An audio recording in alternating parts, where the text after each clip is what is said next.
Here we have the Blackmagic Pocket Cinema Camera 6K. It shoots 6K in RAW, it shoots 4K in ProRes, it has an EF mount, it has good dynamic range, it has good colors, it's compact, it's portable, and it's under 2,500 bucks. That's all you gotta say to get most people to swing. Long-term financial responsibility is a joke, and they put the chip in the card reader, and they tell you the chip reader isn't working, so you have to take it and swipe it, and you feel like kind of dumb. Just give me the damn camera. Over the last few weeks, I've taken this camera to Ireland where it's cold and rainy, and Arizona where it's blazing hot, and the beach where it's damp and sandy, and I'm happy to say it hasn't broken on me yet, so we're off to a good start. Now there definitely is a few things to know about this camera before you go out and shoot with it, or else you might be like, what the f? But once you have everything in place, the 6K footage that comes out of this thing, oh yeah. First time I pulled up the footage on my display, I was blown away by the amount of quality coming out of a camera that's barely bigger than a DSLR. Is 6K necessary or possibly even too much? That's the whole nother discussion,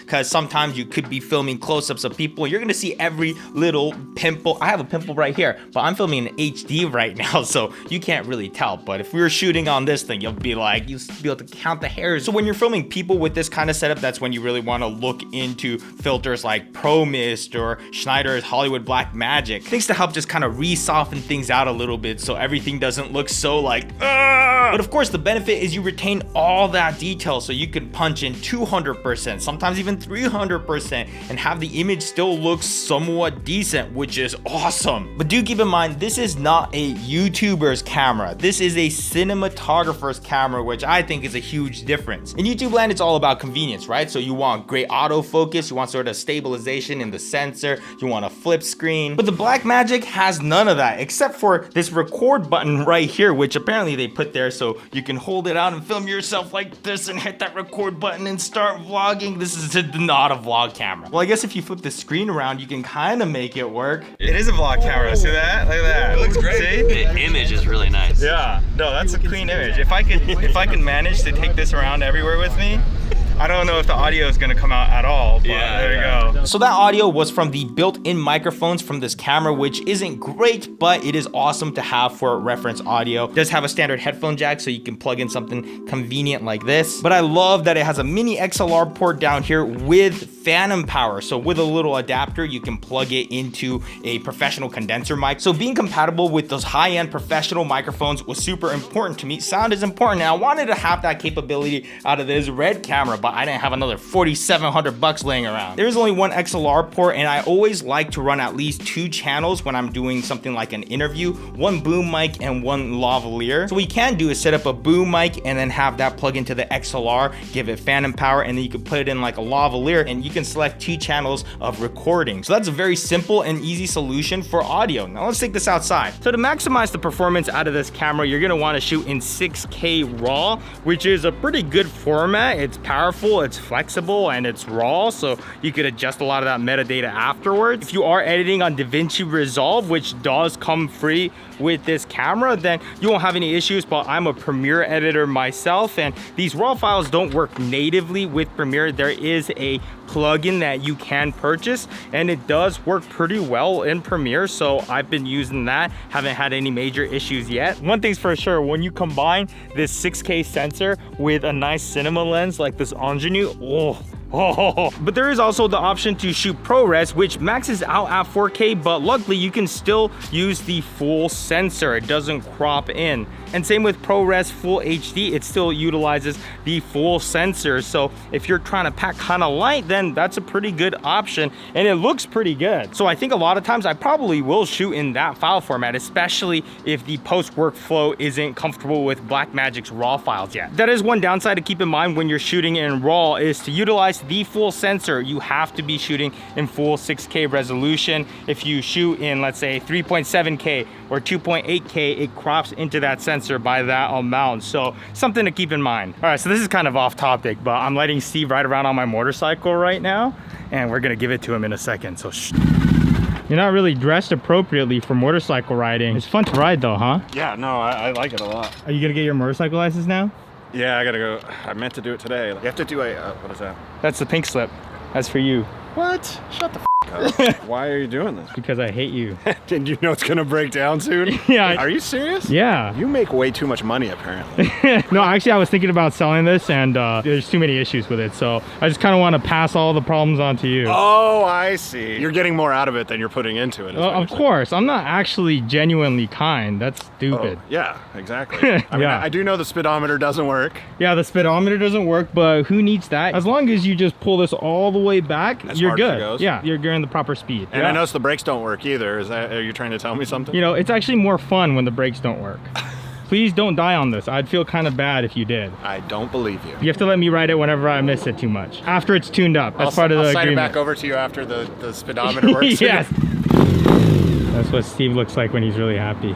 I wanted the robe. Hey man, I went in there first and I saw it, and honestly it looked way better on me than it looked on you. Can we get 2 more of the robes that come in the... Yeah? Did you really? I did. Did you really? I did. So with this 6K, you can go up to 120 frames per second, but there is a massive crop, so it becomes a little bit tricky to use, but you can go up to 50 frames per second in full 6K resolution. So let's go test out some of the slow-mo options on this. Let's go.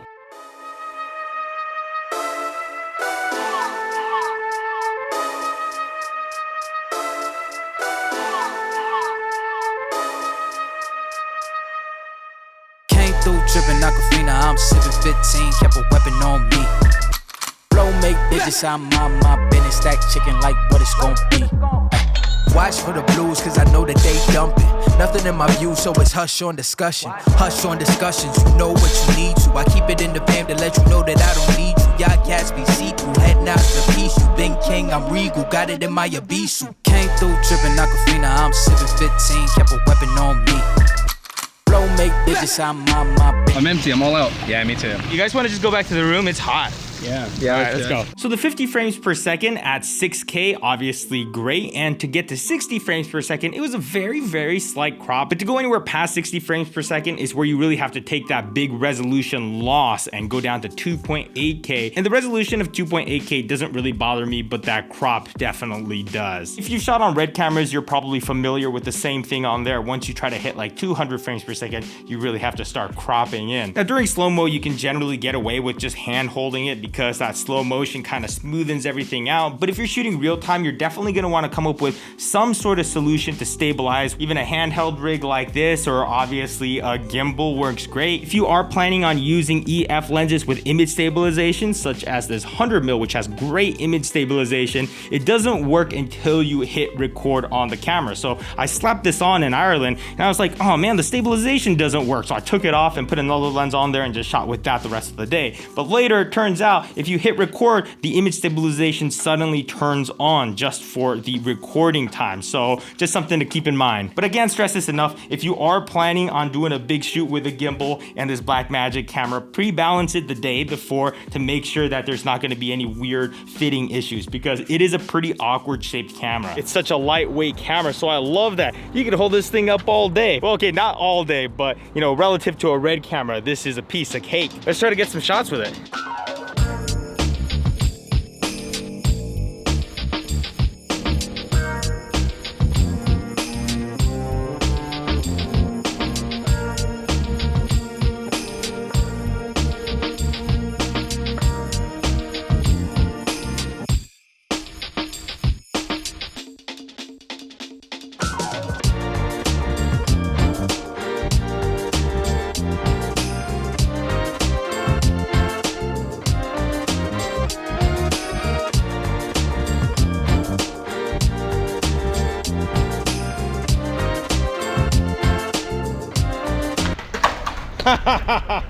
I got you. In 6K. Oh man, carrying around that Blackmagic Pocket is such a better experience than carrying around that red, just because it's so much lighter. And that music was pretty dope too, right? So shout out to Epidemic Sounds for sponsoring this video, and also they were a big part of what made that Ireland trip possible for Sam and I, so that was awesome. They are my go-to source of music for my YouTube videos. All the music in this entire video, all Epidemic Sounds, and you could use all those high quality tunes for your videos as well. And I got a link in the description for a free trial. And they also have a library for sound effects, which is always a big plus to have. It just spices up the video when you drop in a little bit of background sounds. And their songs have stems too, which is awesome. What are stems? Well, imagine the song split up into a couple different layers. So if you want to pull out a certain element or layer, you have the ability to do so. For example, in the last song we used while Sam was skating, there's a whole bit in there about kissing under a mistletoe as part of the lyrics. And I was like, I don't really want those lyrics in there. So I was able to just get the stems, cut it out, boom. So thanks again, Epidemic, for sponsoring this video and being a good partner to me since the beginning of this channel. So link down there in the description for a free trial. And as usual with a sponsored video, there's a giveaway. So 3 people in the notification squad will get a 6-month account to Epidemic Sounds. All you got to do is leave a comment down below letting us know what you want to do with that music, and we're going to choose 3 winners within the first 12 hours of this video going live. Good luck. Now, I'm sure a lot of people recently got their Blackmagic Pocket Cinema Camera 4K that came out last year, and if you have that version, don't stress about upgrading to this 6K. For many people, the 4K option might still be the way to go, considering that it's half the price. With the 6K, there's going to be 3 main differences you're going to notice. One is the resolution, the 6K instead of the 4K, also the EF mount instead of the micro four thirds mount, and also the super 35mm sensor, which is larger than the micro four thirds sensor on the 4K. But a few things to keep in mind. Not all super 35mm sensors are created the same. Some are larger than others. For example, the super 35mm sensor on the Red is a tad bit bigger than the one on this Blackmagic, and this one actually tends to be on the smaller size. We're dealing with about a 1.63 times crop factor. And if you're all about getting that larger sensor look, then you can always put a speed booster on the Blackmagic 4K. And I actually saw this one video basically saying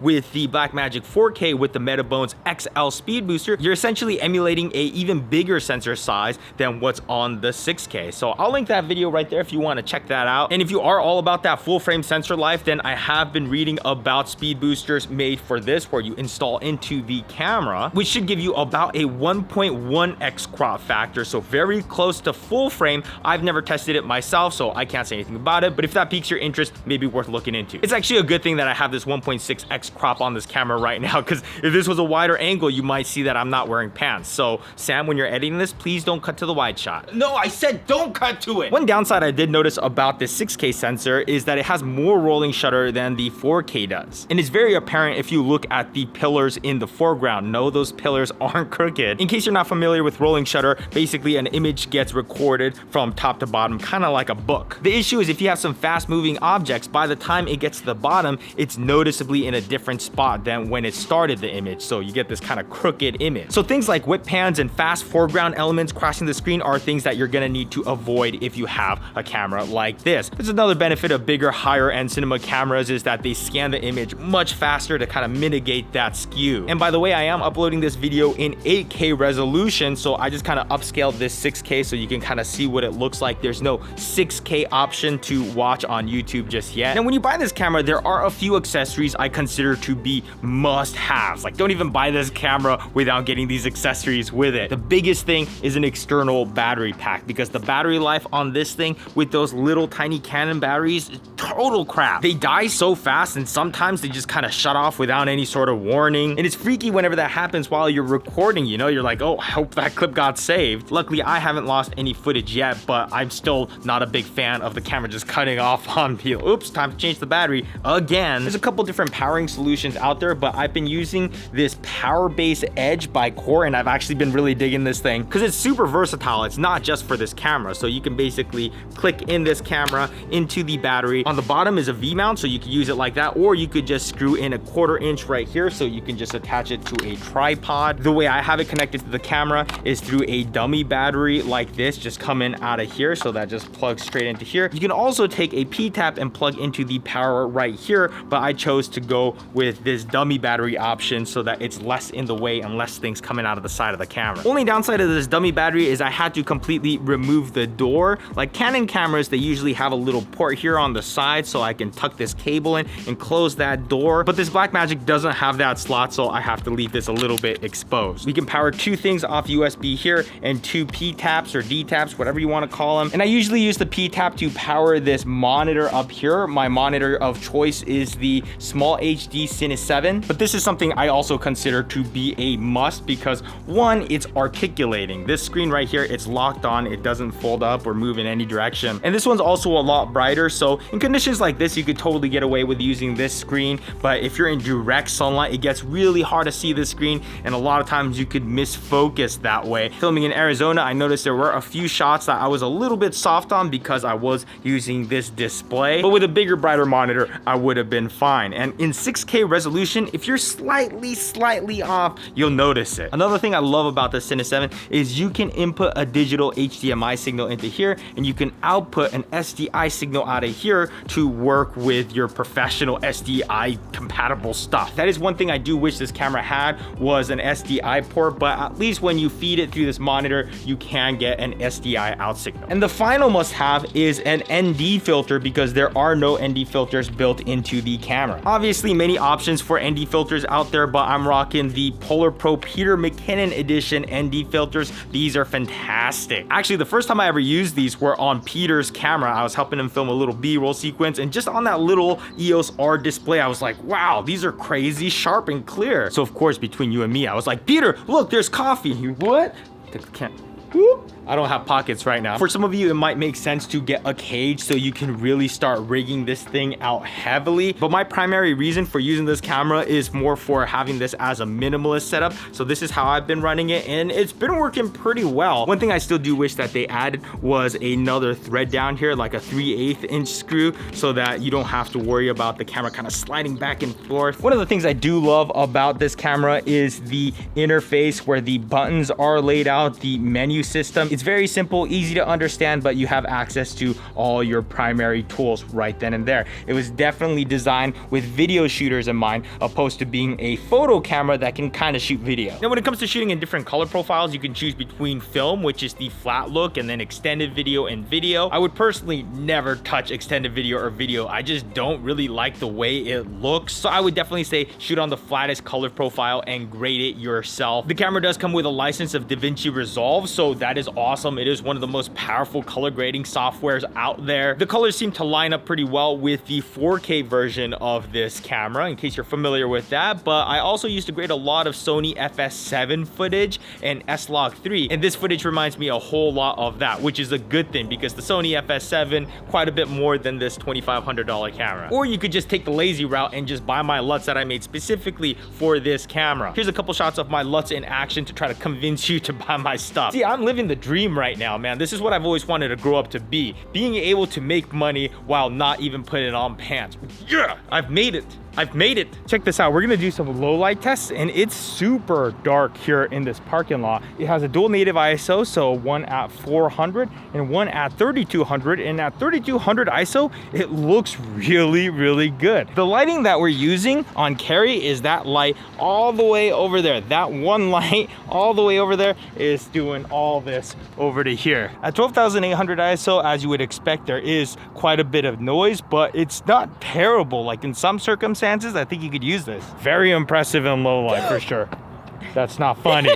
That's not funny. Anyways, hopefully this has been helpful, but this video getting way too long. So let's close this off by reading a few comments from my last video, which was all about this Sony RX100 Mark VII. Check out what I got for this. This is called a mag filter, and it's just like a little magnetic ND filter that just sticks onto the front of a point and shoot like that. Pretty sweet, right? We want the iPhone 11 versus Red Weapon in the next episode. I actually pre-ordered that this morning. I had to wake up at 5 a.m. to order the iPhone 11 Pro. I got it. I'm excited about it. That super wide angle lens is gonna be dope. Are we gonna see more footage from you in Ireland? Look dope AF in Peter's video. Yeah, we have so much footage from them, but the bottleneck is always editing. Sam and I are always tag teaming these videos, but it's still just always so much editing to be done. Every 2 weeks, Potato Jet says, this is the best camera in the market. That's not true. Maybe a little bit true. I recently got into filmmaking. Is LUTs available at Best Buy? No, but potatojet.com. How don't you have over 1 million subscribers? I don't know, but I'm on my way. I'll get there one day, hopefully before I'm 80. I'm out of things to say.